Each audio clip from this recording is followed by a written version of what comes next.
آمین۔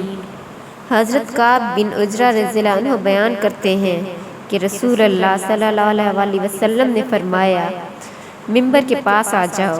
ہم آ گئے۔ جب ایک درجہ چڑھے تو فرمایا آمین، جب دوسرا چڑھے تو فرمایا آمین، اور جب تیسرا چڑھے تو فرمایا آمین۔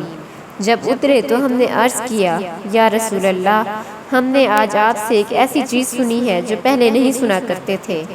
آپ صلی اللہ علیہ وسلم نے فرمایا، جبرائیل میرے پاس آئے اور کہا، جسے رمضان ملا لیکن اسے بخشا نہ گیا وہ بدقسمت ہو گیا۔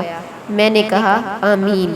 جب میں دوسرے درجے پر چڑھا تو انہوں نے کہا، جس کے سامنے آپ کا نام لیا گیا اور اس نے درود نہ بھیجا وہ بھی بدقسمت ہو گیا۔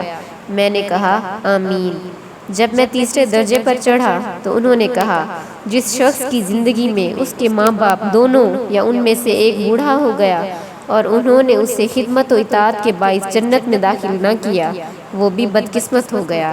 میں نے کہا آمین۔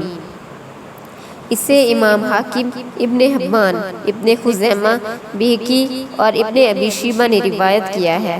امام حاکم نے فرمایا، یہ حدیث صحیح الاسناد ہے۔